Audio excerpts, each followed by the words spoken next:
중화학 투자로 1970년대 후반에 한국 경제는 단군 이래 최대 호황이라는 말이 나올 정도로 급성장했습니다. 총 고정자본 형성률은 1970년대 초 20% 안 되던 것이 1970년대 말에는 일약 35%에 육박하여 왕성한 투자가 이루어졌음을 보여줍니다. 20%대를 저투자로 보면 한국 경제는 35%라는 고투자 국면에 들어섰다고 하겠습니다.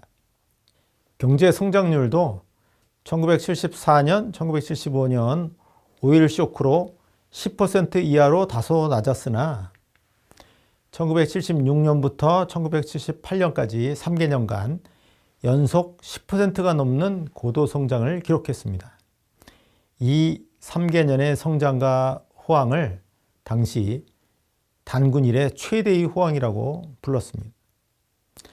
1973년부터 1979년까지 중화학 부문에 대한 투자 실적을 보면 6대 전략 업종에 2조 66억 원의 내자와 32억 달러의 외자, 원화로 환산하면 1조 5,462억 원이 투자되었는데 1973년 당시의 투자 계획상 내자 40대 외자 60의 비율과 달리 내자가 56%로 내자 중심이었습니다.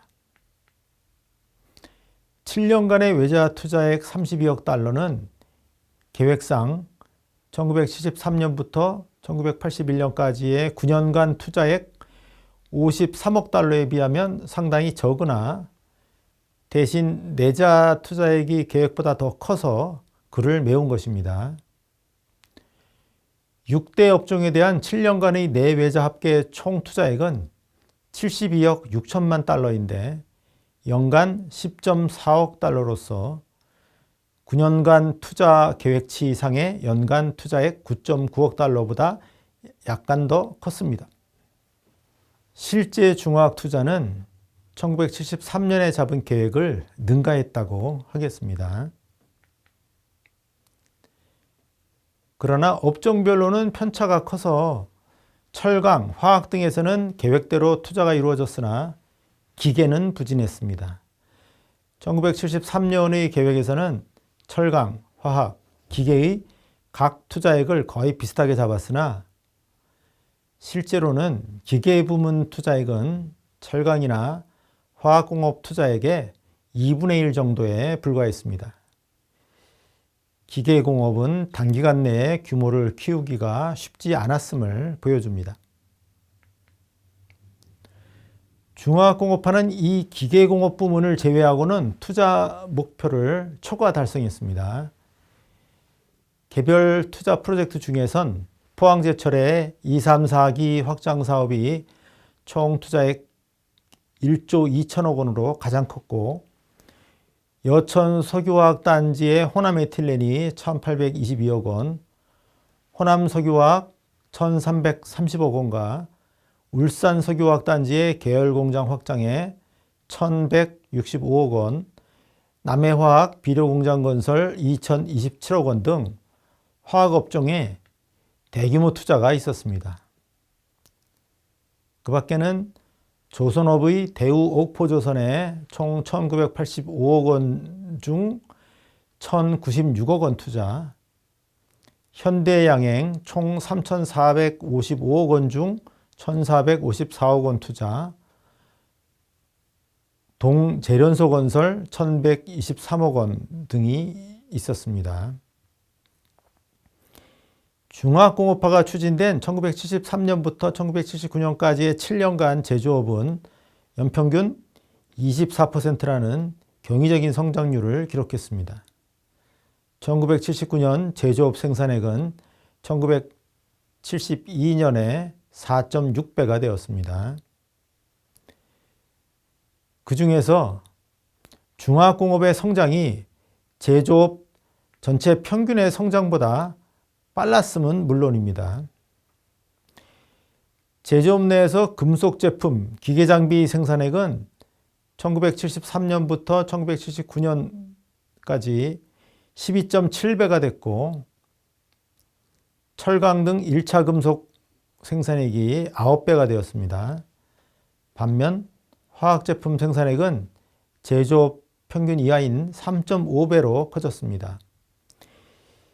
그림에서 파란색 박스로 표시한 경공업 분야의 성장률은 제조업 평균 성장률에 못 미쳤습니다. 섬유, 의류, 피혁은 제조업 평균치에 근접했으나 음식료, 연초, 나무 동제품, 지제품, 인쇄 출판 등은 훨씬 떨어졌습니다. 중화학공업을 세부적으로 보면 전기기기 생산액이 15.4배가 되어 최고의 성장률을 보였고 운수장비 생산액이 15배로 금속제품 생산액이 11.9배로 철강 생산액이 9.3배로 고속 성장한 반면 계획 대비 투자가 부진했던 일반 기계가 4.8배로 산업용 화학물이 3.6배로 기타 화학 제품이 4.5배로 성장했습니다. 7년 사이에 4배가량 성장한 것을 결코 저조하다고는 할 수 없겠으나 전기기기, 운수장비, 금속제품 및 철강 등 워낙 고속 성장한 부문에 비해서는 저조한 셈이었습니다. 1980년 전체 제조업에서 중화학공업의 비중은 54%가 되었으며 1981년 공산품 수출에서 중화학 제품의 비중은 49%가 되었습니다. 공업 구조의 이 같은 변화는 선진국에서는 100년 이상 혹은 수십 년에 걸쳐 서서히 진행되었지만 한국은 채 10년도 안 되어 달성하였습니다. 수출 100억 달러도 목표보다 4년을 앞당겨 1977년 말에 달성했습니다. 그런데 중화호황의 끝 무렵인 1978년 12월 총선에서 박정희 대통령이 장기 집권에 대한 염증으로 집권당이 야당에게 득표율에서 1.1%포인트 뒤져 사실상 패배했습니다. 충격을 받은 박 대통령은 민심 수습용 개각을 단행하여 신현학을 경제부총리에 임명하고 김정년 비서실장의 사임을 받아들였습니다. 김정열 비서실장이 그간 중화공업화 팀의 수장이었는데 수장이 물러난 중화공업화 팀은 발언권이 약화된 반면 중화공업화에 비판적이던 경제기획원의 입지가 강화되었습니다. 1979년 1월 연두기자회견에서도 박 대통령은 한국을 세계 10대 중공업국으로 만들겠다는 비전을 강조하였습니다. 중화공업화에 대한 흔들림 없는 의지를 재천명한 것입니다. 상공부는 이에 호응한 투자와 증산계획을 수립했습니다. 그러나 사회 여론과 경제기획원의 입장은 달랐습니다. 1978년부터 인플레가 심해졌고 일부 중화업종에선 경쟁적인 투자가 행해졌기에 조정할 필요가 있었습니다. 중화공업하기에 물가 상승률은 그전 추세에서 벗어나 심각해졌습니다. 여기에는 1974년 제1차 오일 쇼크의 영향이 컸으나 그 충격을 흡수한 후인 1978년, 1979년에 다시 물가가 급등했습니다. 경제기획원은 1979년 3월 대통령에게 중화공업의 투자 조정을 건의했습니다. 박 대통령은 한국은행, 경제과학심의회, 한국개발연구원에도 의견을 물었으나 중화학 투자 조정의 목소리는 같았습니다. 이에 1979년 4월 경제장관 회의에서 중화공업 투자 조정 및 수출 지원폭 축소를 골자로 한 중화공업 투자 조정안이 통과되었고 며칠 후 경제안정화 종합시책으로 발표되었습니다. 그 주요 시책은 500만 달러 이상 차관 및 외화대출 신규 사업의 철저한 타당성 검토, 미착공공사 연기 가능성 검토, 추진사업의 연기 검토 등이었습니다. 하지만 중화학공업 주무부처인 상공부는 그에 반발하였고 박 대통령도 상공부를 지지한다고 말했습니다. 5월 25일 양자간 타협 조정안이 마련되었습니다. 19개의 사업 중 8개의 사업 분야 3,700여 원의 투자를 유보하거나 중지한다는 내용이었습니다. 예를 들어 발전설비 분야에서 현대그룹이 현대양행 증자에 참여하여 현대그룹으로 통합하고 대우중공업과 삼성중공업을 제2그룹으로 통합하여 이원화하겠다고 했습니다. 그러나 현대양행, 대우중공업 등 관련 기업이 반발하여 통합은 진행되지 않았습니다.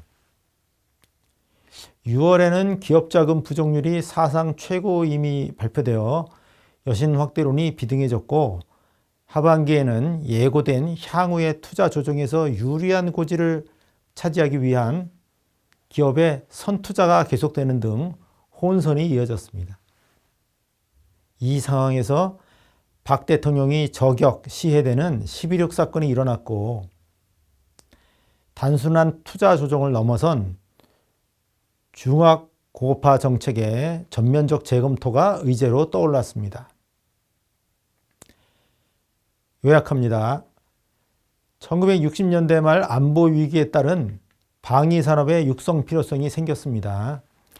이런저런 시도를 하다가 박정희 대통령은 중화공업을 통한 방위 산업 육성 방침을 결정했습니다.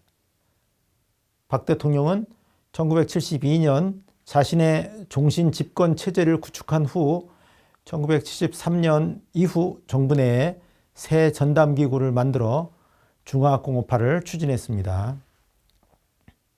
6대 전략업종을 중심으로 9년간 연평균 10% 성장하며 산업구조와 수출 상품을 고도화하며 100억 불 수출과 1천 불 소득을 달성하는 것이 목표였습니다.